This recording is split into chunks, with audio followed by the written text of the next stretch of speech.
Hello guys, Vertex here and welcome to another video. Uh, so this is just a quick add up to the video that I just finished filming, which is the Kagiri Guild Boss 2, Lucius versus Kagiri, which one is better?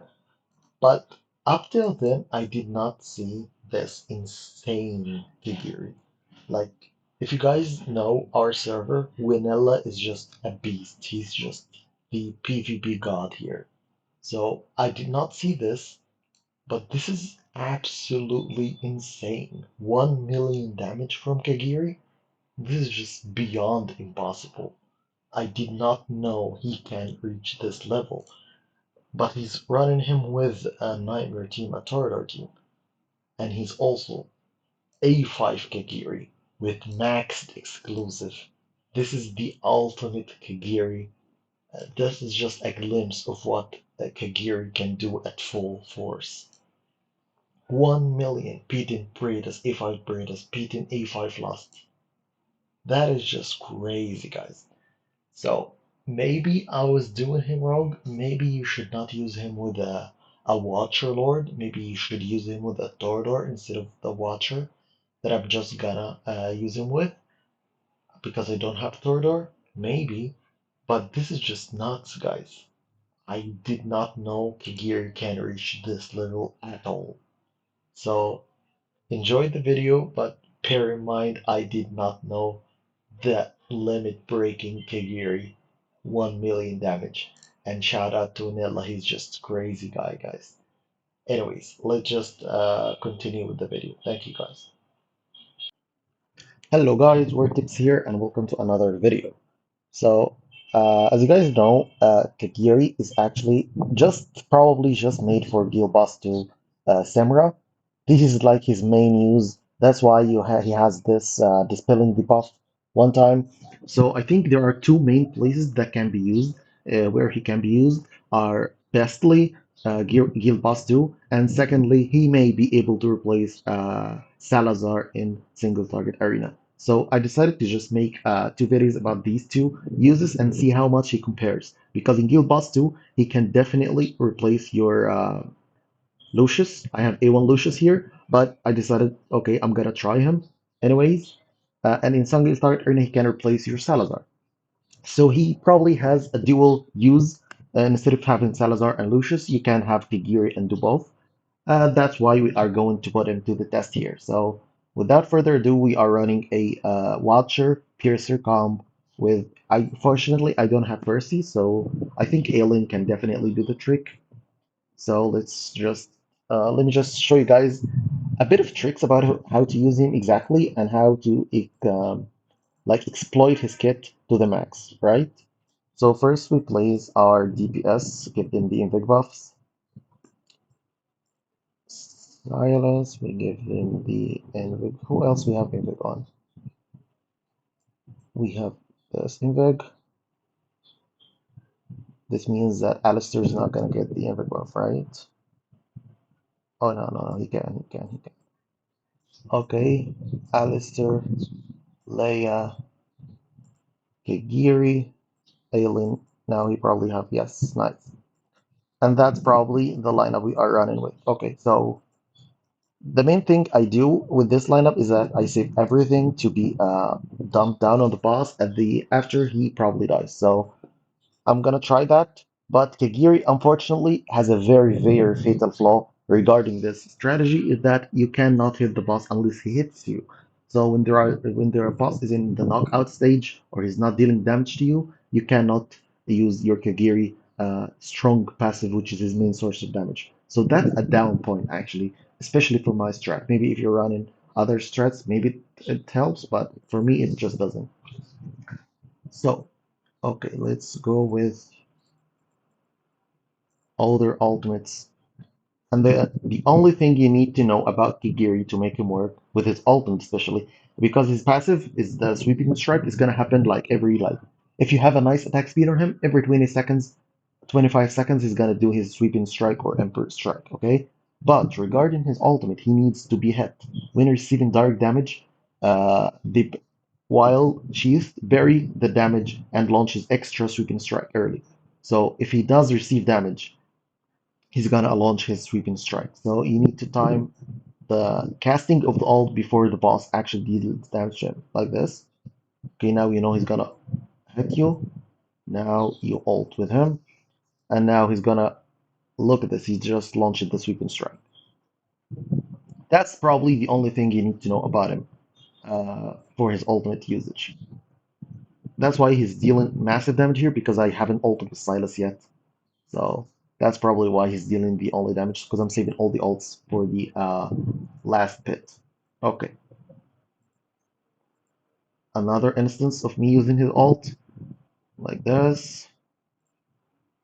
Like now he launches a sweeping strike. Okay, now I need to ult with everything that I have right now.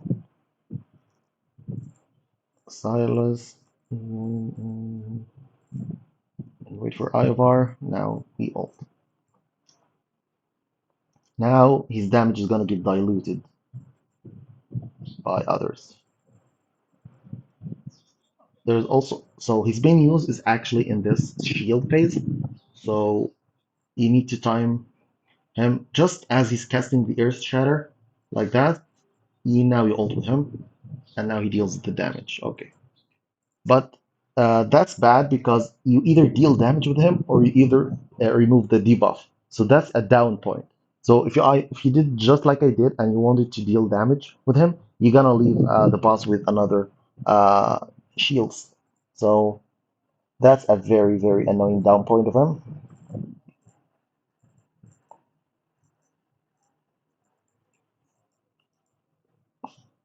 Let's also try to save Silas for the last one. Now he's gonna have two shields, but I think his passive, yeah, nice. His passive also helps you because his passive, which happens approximately every 25 seconds, is going to remove one stack. So you can time your ult for another stack to be removed like this. He's gonna do his Earth Shatter. Now you trigger his ult, and he removes this stack. Nice. And when the boss is gonna have another stack, his passive probably should remove it. Okay, let's see. Nice. His passive now removes it. So if you time him even on like not mid max, not perfect timing, his passive gonna save you every time the boss does a shield. So this can actually work just because Samura has been nerfed. The shield phase has been nerfed to the ground because he now stacks from zero. Before he will continue stacking three or four or five every time he casts his shield. So I think they just did this because they know Kagiri cannot be on the same level as Lucius if it was the previous Samura. They had to make these adjustments in order for them to sell out Kagiri, which is fine by me. I really don't care, but yeah, they had to do that. Okay, now we're just gonna go ham with all the ults.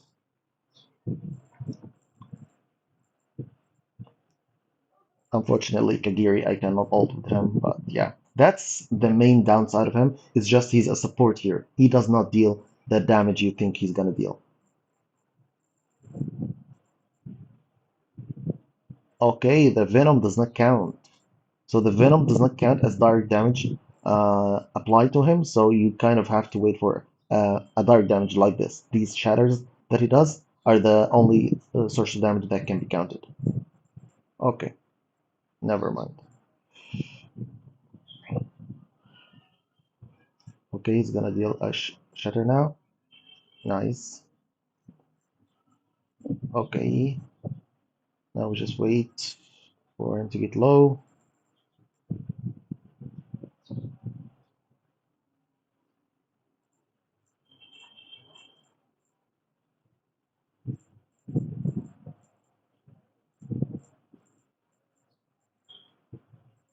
Now we deal massive damage to him. But as you guys can see, Kagir is not the main source of damage here. It's kind of lacking, to be honest, because I remember I run Lucius all the time, so I remember by the first one I had like 18.5k, so he's a bit 1,000 blood less than Lucius. It's probably because of his damage is a bit lower than Lucius is, but that doesn't matter.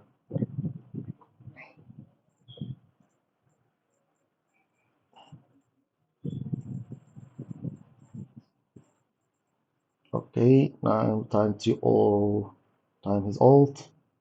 It's a bit annoying that his ult is ready and you just have to wait for the boss to hit you.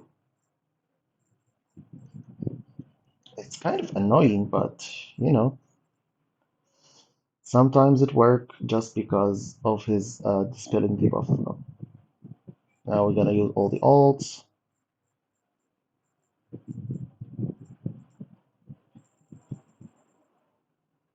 Of course, this fight gonna take a lot of time, so I decided just I will try to compare him to Lucius after two stacks of the buff. These two stacks after two runs of the rotations of the buff. So that's probably what I'm gonna do. Here's Shutter's coming. Now he triggers ult. Now he does the damage. But you lose on the Aegis mode, which you hope his passive can take out.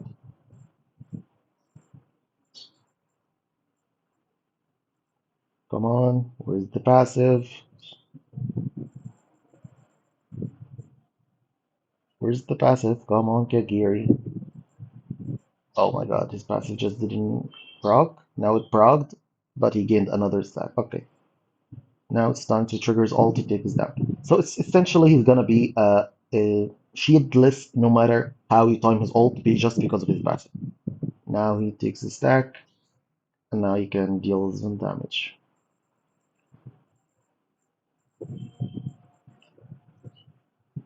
Okay, his passive just removed this stack. Nice. So yeah, he's a very good for Zemra, especially after the nerf of Zemra. He's very good. His passive now removes it. Maybe we'll deal a little bit of damage here. Okay, now we trigger everyone's ult,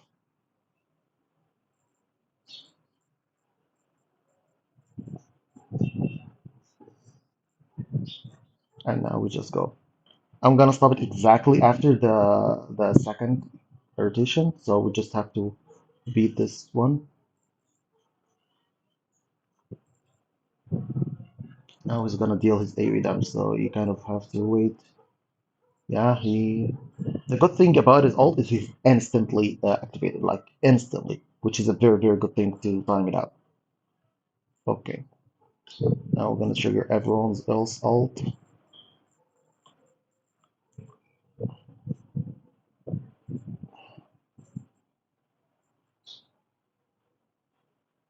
Oh, his ult was not ready for this. His ult was not ready, even though I activated Leia, which gave him a 10% rage. So okay, so it's kind of hard to make him work, but it's dealing decent damage. So now we trigger. Okay, now we wait for the boss to get a little bit low, then we activate our ults. Also, he's never ready for two consecutive boss hits. That's just okay. Now we trigger the ult,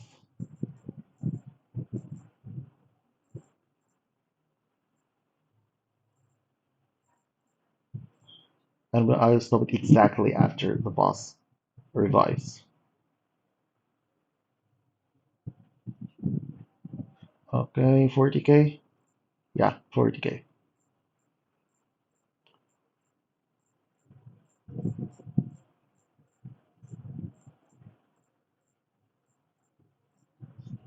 Let's see the damage and compare him to Lucius.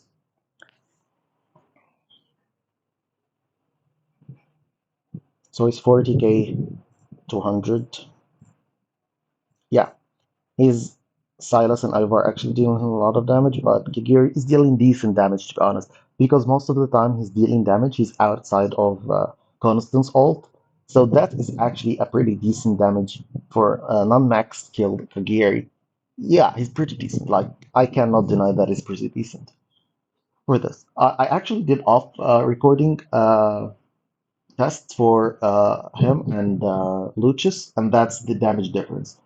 So Lucius here is dealing like 20 million more damage, but just because of the fact that he's A1 and he has max skill. So Lucius, I can't say they are comparable, but they are pretty similar. So either or of them can definitely work for you. Especially if you have Leia, they can work with Leia in the exact same way. But if you have Torador and you're going for a Nightmare team, I guess Kagir would be better for you than Lucius, just because of the lowered bonus and the damage bonus that he's gonna get from his passive lowered skill. Uh, that's pretty much it. I think I may be able to just show you a quick run for Lucius. I used the exact same build for him. You just swap.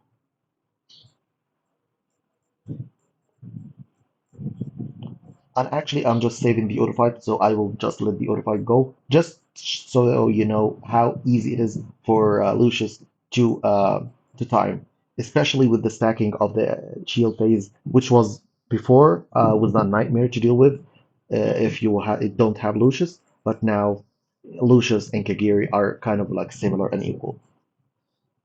So the same exact strategy. I'm just saving all my ults for the end.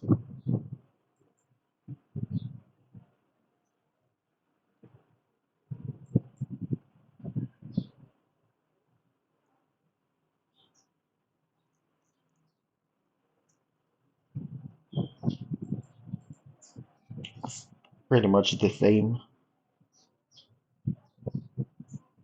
The good thing about the Lucius is that his ultimate's also very, very fast. Like, very, very freaking fast. Okay, so I don't think Silas here should have ulted, so that was a mistake on my part. So just to repeat this fastly,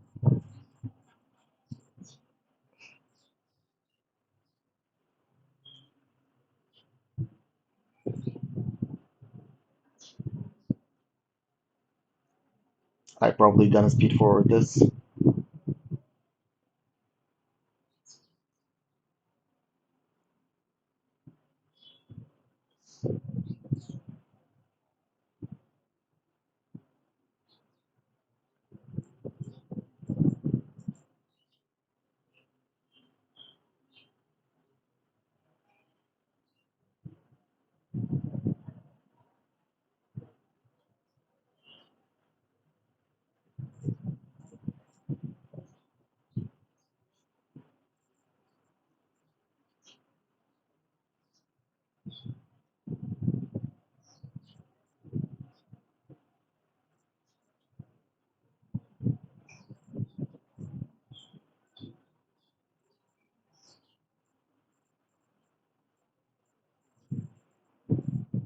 The timing is a bit off, I think. Yeah, the timing is a bit off, but it doesn't matter that much.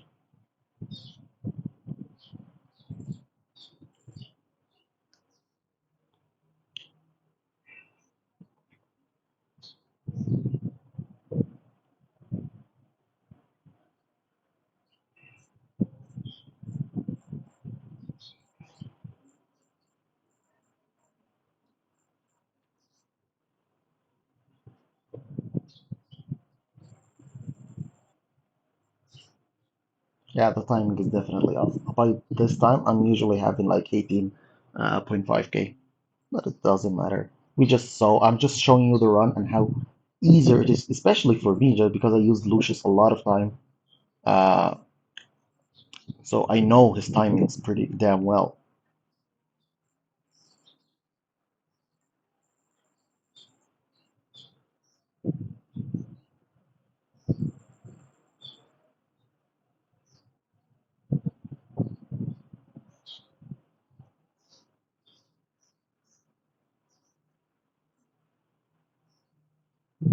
I always wait for Lucius to enter his demonic stance, then we trigger.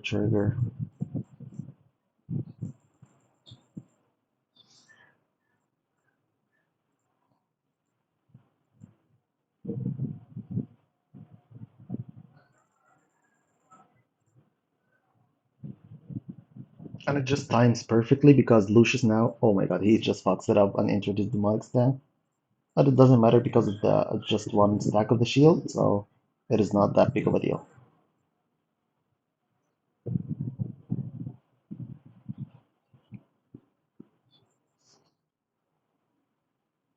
Just hope he doesn't enter his demonic stance once more. Yeah, nice.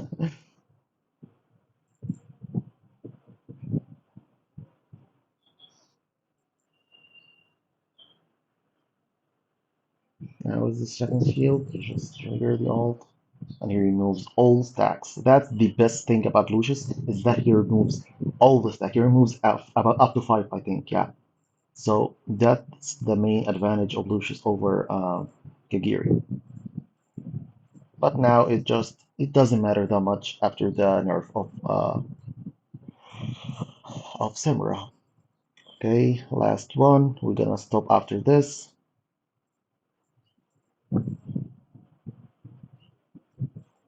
Just trigger these ults. Try to wait till the end.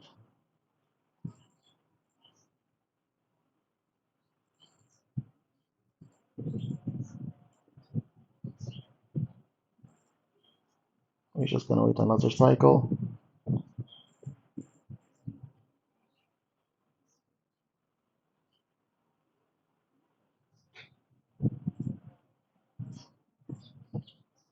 Okay.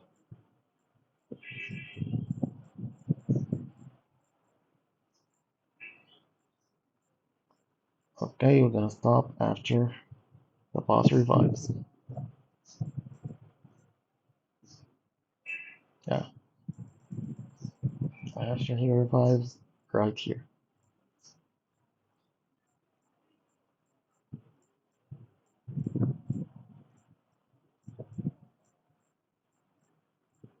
Okay. Pretty comparable damage. 1,000 blood difference, as I told you. It's pretty comparable. But Lucius here is dealing a little bit less damage than I showed you in this, because I fucked up his timing one time, so it's actually a 10 million if you fuck up the timing. He deals massive amount of damage.